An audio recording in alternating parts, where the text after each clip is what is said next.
하나님의 말씀입니다. 신약성경 요한복음 19장 25절로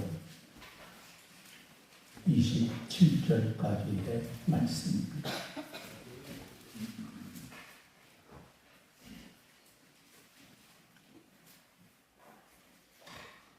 예수의 십자가 곁에는 그 어머니와 이모와 글로바의 아내 마리아와 막달라 마리아가 섰는지라. 예수께서 자기의 어머니와 사랑하시는 제자가 곁에 서 있는 것을 보시고 자기 어머니께 말씀하시되 여자여 보소서 아들이니이다 하시고 또 그 제자에게 이르시되 보라 내 어머니라 하시되 그때부터 그 제자가 자기 집에 모시니라. 아멘. 살아계신 하나님의 말씀입니다. 여러분, 며느리 밥할 곳이라고 한 것을 아십니까? 옛날 어느 산골 마을에 마음씨 착한 아들과 홀 어머니가 살고 있었습니다. 이 아들은 어머니에게 아주 효성스럽고 어머니의 말씀이라고 하면 반드시 순종하는 착한 아들입니다. 어느덧 이 아들이 장성해서 장가를 들었습니다. 그 집의 며느리도 이 시어머니를 아주 정성을 다해 받들었습니다. 그런데 그 집이 너무 가난해서 결혼한 지 얼마 되지 않아 신랑은 이웃 마을로 머슴살이를 떠나게 됩니다. 이제는 집에는 착한 며느리와 시어머니만 남게 되자 시어머니가 며느리를 학대하기 시작했어요. 시어머니는 며느리가 빨래터에 가서 빨래를 하고 돌아오면 그동안 누구와 어디서 무엇을 하다가 왔느냐 다그치고 빨래를 깨끗하게 빨아와도 빨았다는 빨래가 왜 이렇게 더럽냐. 그래서 그 해온 빨래를 바닥에 내동댕이 치고 밟아버리고 합니다. 그러나 시어머니로부터 그렇게 구박을 받으면서도 며느리는 군소리 한 번 하지 아니하고 시어머니를 열심히 섬기면서 자기 할 일을 다 했습니다. 그런데 시어머니는 어떻게 해서든지 며느리를 쫓아낼 궁리만 하고 있습니다. 그러던 어느 날 며느리가 평소와 같이 저녁밥을 짓기 위해서 불을 떼고 있습니다. 이제 솥에서 김이 모락모락 올라오자 며느리는 밥이 제대로 되었는지 알아보기 위하여 이제 솥뚜껑을 열고는 밥알 몇 개를 집어서 입에 물고 씹어 보았습니다. 그때 방 안에 있던 시어머니 솥뚜껑 열리는 소리가 들리자마자 이때다 싶어서 몽둥이를 들고 부엌으로 달려 들어가서 어른이 먹기도 전에 먼저 밥을 먹는다. 그래가지고 다짜고짜 며느리를 딸이 때리기 시작했습니다.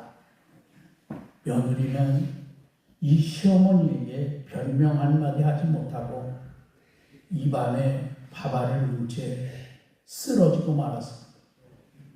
그러다가 며칠을 앓더니 이 며느리 끝내 숨을 거두고 말았습니다. 이 소식을 들은 아들이 단숨에 달려와서 통곡하면서 그 죽은 아내를 얼싸안고 웃는 거예요. 그리고는 마을 앞에 있는 솔밭에 아내를 정성껏 묻어주었습니다. 그의 겨울이 지나고 다음에 따뜻한 봄볕이 내리치자 이 며느리 무덤가에 이름 모를 풀들이 많이 자랐는데 여름이 되자 하얀 바바를 입에 물고 있는 듯한 꽃이 피었습니다. 저 꽃입니다. 그 무덤가에 핀 그것을 본 사람들은 이 착한 며느리가 바바를 씹어보다 죽였기 때문에 무덤가에 이런 꽃이 피었다 생각했어요. 꽃도 며느리의 입술처럼 붉은 데다 마치 이 하얀 바바를 물고 있는 모습이었기 때문에 여러분 그 꽃을 며느리 밥풀꽃이라 이렇게 부르는 거예요. 우리나라는 예로부터 동방예지국이라 했어요. 그 가운데 부모님을 공경하는 것을 최고의 예의로 생각했습니다. 우리나라 전통적인 문화에서 강조하는 효와 우리 기독교에서 말하는 효를 비교할 때 어느 것이 여러분 더 효를 중요시하고 있을까요? 부모를 공경하라는 계명은 하나님께서 우리에게 주신 10계명 가운데 들어있는 아주 중요한 계명입니다. 사람이 인간관계에서 가장 중요한 계명이 바로 부모를 공경하라는 말씀입니다. 그래서 인간관계를 위해 주신 계명 가운데 가장 먼저 말씀하신 것이 하나님은 우리에게 부모를 공경하라는 계명이지요. 하나님께서는 우리가 하나님을 사랑하는 것만큼 부모 공경하기를 원하시기 때문입니다. 그래서 너희는 너희 하나님 여호와의 명령한 대로 내 부모를 공경하라 말씀하셨습니다. 여러분 이 말씀을 바꾸면 하나님께서 명령하신 대로 부모를 공경하지 않는다면 그것은 곧 내가 하나님을 버린 것과 같다. 그런 의미의 말씀이에요. 더 무서운 말씀이 있습니다. 여러분 신명기 21장 18절에서 21절을 여러분이 꼭 읽어보십시오. 사람에게 완악하고 패역한 아들이 있어 그 아버지의 말이나 그 어머니의 말을 순종하지 아니하고 부모가 징계하여도 순종하지 아니하거든. 그 다음에 여러분 그를 돌로 쳐 죽이라. 성경은 이렇게 말씀합니다. 부모님을 공경하지 않는 자는 성경은 돌로 쳐 죽여도 된다는 말씀이면서 거기에 보면 너희 중에서 이것이 악을 제거하는 거라는 거예요. 하나님께서 얼마나 효를 강조하셨는가를 말씀하고 있는 한 구절의 말씀입니다. 오늘 본문은 예수님께서 하나님의 뜻대로 인류를 구원하시기 위하여 십자가에 달려 죽으시기 바로 직전에 육신의 부모인 마리아에게 마지막 효도를 하셨던 이야기입니다. 예수님께서 십자가 위에 돌아가실 때 그 골고다 언덕 위에는 여러 명의 여인이 있었습니다. 예수님의 어머니 마리아, 예수님의 이모, 그리고 굴로바의 아내 마리아, 막달라 마리아가 그들입니다. 그들은 십자가 위에서 처절한 모습으로 매달려 있는 예수님을 바라보면서 지금 슬픔을 이기지 못하고 흐느껴 울고 있습니다. 그러나 여러분, 그 여인들 중에 가장 마음이 아팠던 사람은 예수님의 어머니 마리아입니다. 우리 옛말에 부모가 죽으면 땅에 묻지만 자식이 먼저 죽으면 부모의 가슴에 묻는다는 말이 있어요. 여러분, 자식을 먼저 보내야 하는 그 부모님, 어머니의 마음이 얼마나 여러분 고통스러웠을까요? 여러분, 이 소식을 들은 마리아의 심정이 어떠했을까요? 아들이 애국자로 죽는 것이 아닙니다. 사람들 앞에 자랑스럽게 죽는 것도 아닙니다. 당시의 표현으로 말한다면 예수님은 밀란을 조장하고 자신을 하나님의 아들이라면서 신을 모독했다는 이유로 죽어야만 했습니다. 쉽게 말하면 종교적으로는 이단자로, 국가적으로는 예수님이 역적으로 몰려 죽는 거예요. 자식은 부모의 마음을 헤아릴 수 없습니다. 자신이 결혼하여 부모가 되어보지 않는 이상 그 부모의, 그 사람의 마음을 헤아릴 수 없습니다. 그러나 십자가 위에 계신 예수님은 이 어머니의 마음을 알았습니다. 남편도 일찍 떠나보내지요.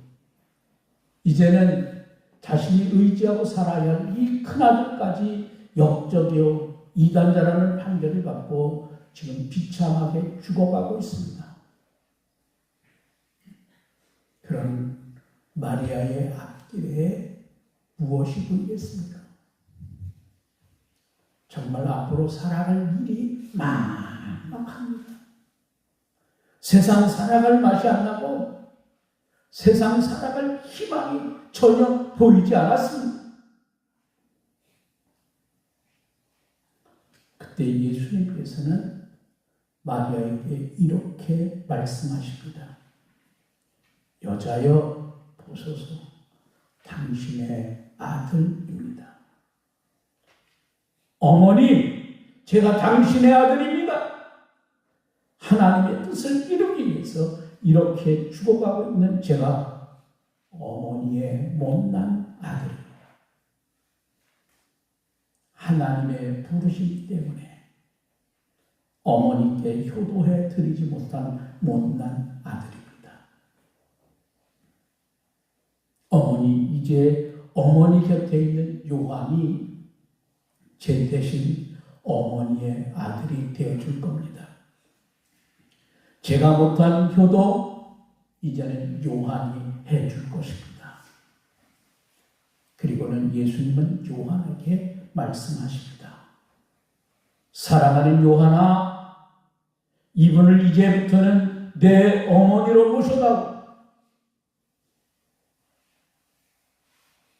예수님께로부터 특별한 사랑을 받았던 요한은 예수님의 말씀을 듣고 마리아를 자기 집으로 모시고 가서 이제는 자기 어머니처럼 마리아를 모셨습니다. 요한은 예수님의 그 부탁을 평생 잊지 않았습니다. 그래서 늘 자기 어머니처럼 마리아를 모셨습니다. 요한이 에베소에 머물 때도 요한은 마리아를 그곳에 모시고 가서 정성으로 자기 어머니처럼 봉양했습니다.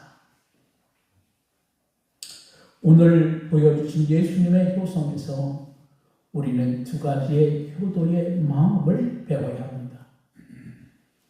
효도는 부모님을 기쁘시게 해드려야 합니다. 예수님은 어머니를 남겨두고 십자가 위에서 죽어야 하는 자신을 보면 불효 같은 마음도 있었습니다. 그러나 하나님의 뜻을 이루어가는 자신을 보면서 언젠가 어머니의 마음이 기쁠 것을 주님은 아셨습니다. 그래서 요한에게 어머니를 부탁합니다. 예수님은 지금의 이 비참한 죽음은 어머니의 가슴에 못을 박는 것과 같은 슬픔이지만 자신이 하나님의 뜻을 이루어 드림으로 궁극적으로 어머니께 기쁨을 드리고 싶어 했습니다. 그래서 사랑하는 제자 요한에게 어머님을 부탁합니다. 여러분, 부모님을 섬기는 마음이나 하나님을 섬기는 마음은 다르지 않습니다. 똑같습니다. 하나님을 가장 잘 섬기는 것이 무엇일까요? 우리가 하나님의 마음을 기쁘시게 해드리는 것입니다. 효도가 부모님의 마음을 기쁘시게 해드리는 것이라고 하면 신앙은 하나님의 마음을 기쁘시게 해드리는 것을 말합니다. 예수님의 효성에서 배울 수 있는 효도와 신앙은 말로만 하는 것이 아닙니다. 예수님은 어머니 마리아의 평생을 사랑하는 제자 요한에게 부탁했습니다. 이 아들이 어머님을 모시지 못하고 일찍 세상을 떠나게 되어 죄송합니다. 그렇게 예수님은 말로 끝나지 않았습니다. 어머니의 앞날을 위해서 예수님은 구체적인 대책을 세워주십니다. 여러분, 신앙이나 효도나 마찬가지입니다. 머리나 마음으로만 끝나서는 안 됩니다. 알고 있는 것을 우리의 삶으로, 행동으로 옮겨야 합니다. 구체적인 삶의 모습으로 나타나야 합니다. 야고보 사도는 우리에게 이렇게 말씀합니다. 행함이 없는 믿음은 죽은 것이니라. 여러분, 신앙뿐만 아니라 효도도 마찬가지입니다. 말로만 부모님 사랑한다고 하면 안 됩니다. 여러분, 구체적인 사랑의 표현이 있어야 합니다. 용돈이 필요하면 부모님에게 여러분 내가 덜 쓰더라도 아껴서 부모님께 용돈을 드려야 합니다. 여러분, 아직 부모님 살아계신 분들은 부모님 살아계실 때 여러분 효도할 수 있기를 바랍니다. 어버이날만이 아니라 평소에도 여러분이 효도할 수 있길 바랍니다. 돌아가신 분의 아무리 제사상을 상다리가 부러지게 차리고 비석과 무덤을 엄청나게 화려한 것을 만든다 하더라도 여러분 그거 아무 쓸모없습니다. 유교에서 말하는 효와 기독교에서 말하는 효의 차이가 바로 그런 것입니다. 우리 기독교는 효는 부모님 살아 계실 때에 우리가 하나님을 섬기는 마음으로 우리 부모님을 섬기는 거예요. 그런 효성과 섬김에 하나님께서 우리에게 복을 주십니다. 요한은 얼떨결에 예수님의 어머니를 자기 어머니로 모셔야 했습니다. 그런데 하나님께서 그 요한에게 복을 주셨습니다. 예수님의 제자들은 모두 일찍 순교했습니다. 그런데 여러분, 예수님의 제자들 가운데 순교당하지 않고 유일하게 늙어 죽은 사람은 요한밖에 없습니다. 왜 요한이 오래 살았을까요?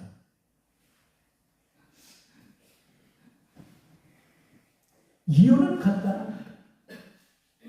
예수님의 어머니 마리아를 잘 섬겼기 때문입니다. 마리아를 위해서라도 하나님은 요한을 일찍 데려가실 수가 없었습니다. 너는 내 하나님 여호와께서 명령한 대로 내 부모를 공경하라. 그리하면 내 하나님 여호와가 내게 준 땅에서 내 생명이 길고 복을 누리리라. 신명기 5장 16절의 말씀이에요. 요한은 그 말씀대로 하나님의 복을 받은 거예요. 여러분, 예수님도 마지막 십자가 위에서까지 효도를 다 하셨습니다. 그 고통 중에서도 어머니를 사랑하는 마음에는 변함이 없었습니다. 우리가 우리의 부모님께 효도하는 것은 우리가 예수님을 닮아가는 것입니다.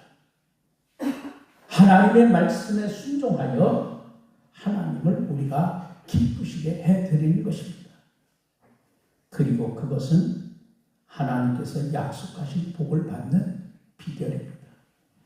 오늘의 주신 말씀을 가슴에 새기고 나를 누구보다도 사랑하셨던 부모님께 효를 다하는 여러분 되기를 주의 이름으로 축복합니다. 기도하겠습니다.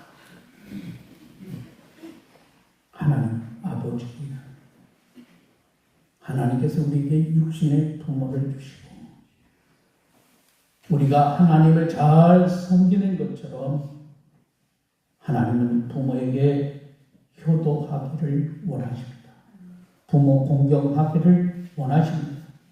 그것이 우리에게 있는 약속의 첫 계명이 되게 하셨습니다. 무엇보다도 부모에게 부모 공경은 가장 중요한 우리의 삶의 덕목이기에 하나님은 이 말씀을 강조하셨습니다. 오늘의 주신 말씀을 기억하여 어버이날뿐만 아니라 평생 살아계신 부모님, 우리의 어른들을 공경하는 참된 신앙인 믿음의 사람들이 될 수 있기를 원합니다.